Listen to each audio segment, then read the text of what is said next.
অন্ততপক্ষে সংসদে কয়েকজন বলিষ্ঠ কণ্ঠে কথা বলতে পারে, মৌলানা তাহেরি, মুফতি তাহেরি সাহেব, ওনাদের মতো আরো কয়েকজন যাদের সংসদে গিয়ে বাগের মতো সুন্নিয়তের পক্ষে গর্জন দিতে পারে, আমি আন্তরিকভাবে দোয়া করছি আল্লাহ তৌফিক দান করুক।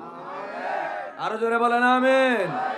কারণ এই ধরনের ফিগার সংসদে যাক, আপনারা চান কি চান না? বাংলাদেশে এমন আমি আবার রাজনৈতিক কথা বলতেছি মনে করিয়েন না, এটা আমি আহলে সুন্নতের কথা বলছি। বাংলাদেশে এমন অনেক দল, এমন অনেক নেতা, অনেক এমপি আছে যারা যেই বক্তব্য লিখে গিয়েছে সেই বক্তব্য লেখা দেখে দেখে পড়ার সময় ভুল করে আছে না নেই? শব্দ একটা 3 বার বলে, মুখ থেকে কথা বাইরে হয় না, বোম মারলে কথা বাইরে হয় না, এরকম এমপি বাংলাদেশে নাই। আর যার আলোচনা 1 ঘন্টা শোনার জন্য আপনারা 1 লাখ টাকা নিজেরা খুশি হয়ে দেন, এই লোক যদি সংসদে গিয়ে কথা বলে আওয়াজ করে বলেন এদের থেকে খারাপ বলবে না ভালো বলবে?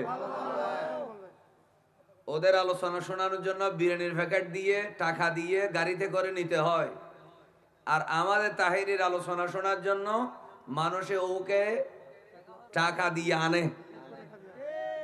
জোরে বলেন না ঠিক না? আপনারা কাকে পাঠান ওখানে? যাই হোক, আল্লাহর কাছে দোয়া করছি আল্লাহ সবার মাথায় বুদ্ধি আনার, বুঝার, আমল করার তৌফিক দেখ। আমিন বলেন। কি মনে কষ্ট নিছেন?